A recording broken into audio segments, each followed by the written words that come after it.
Mariela Gonzalez with your WebXtra. I'm here in Nacogdoches with Dr. Sokunbi, a pediatric specialist. So we are doing a story about Down Syndrome Awareness Month. And here she'll talk to us a little about, the importance it is of getting tested while a woman is pregnant. So let's start out with, what is Down syndrome? Exactly. Like I said, Down syndrome is a genetic disorder where a person has 3 copies of chromosome 21 instead of 2 copies. So they do end up with 47 chromosomes instead of the usual 46 chromosomes, and we refer to that as trisomy 21.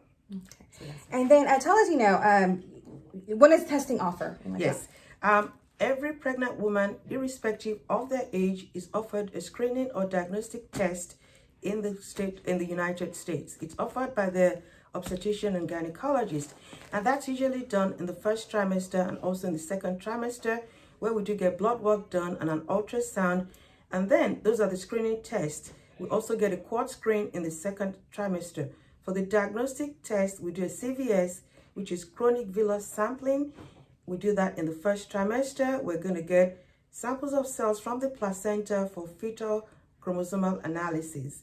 Now, for the second trimester, for the amniocentesis, which we all know, we're going to get samples of fluid, the amniotic fluid, and send that for fetal chromosomal analysis. So those are the screening and diagnostic tests during pregnancy.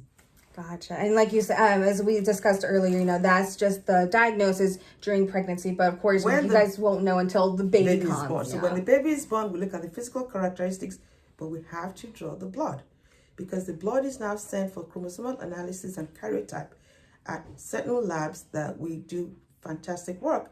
And if that comes back and tells us, yes, on the 21st chromosomes, we have 3 copies, that's definitive and tells us the baby has Down syndrome. And now when it comes to the pregnant patients and like that, do they have the option to opt out that testing?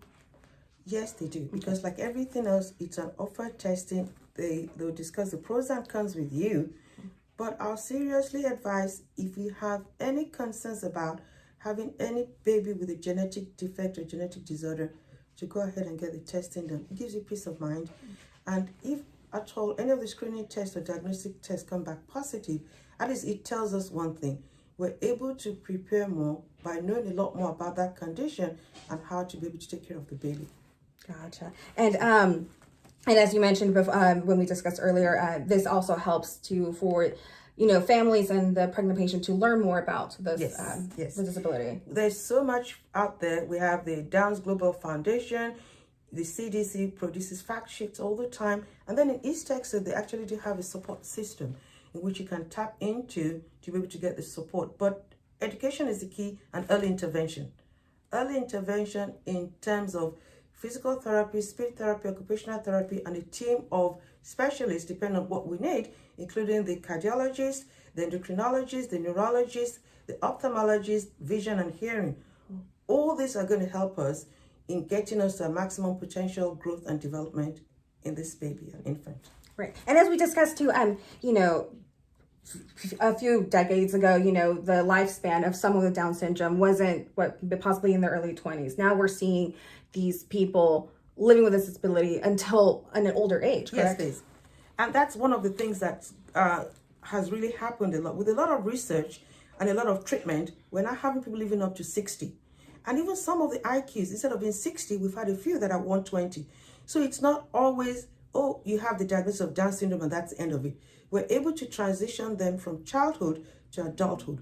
Their community homes, their community areas that will take them, their daycares, their areas where they can be employed and trained. So that's our job. With early intervention, collaboration, and a team of other doctors helping out, we're able to achieve that maximum and potential growth and development for transitioning into adulthood from childhood. All right. Well, thank you so much for your time, Doctor. We appreciate it. Now, we'll have more on this story tonight at 6 o'clock. You'll hear more from Doctor here, and then also you'll get to meet some really interesting students in Nacogdoches County. This is Mariela Gonzalez with your WebXtra.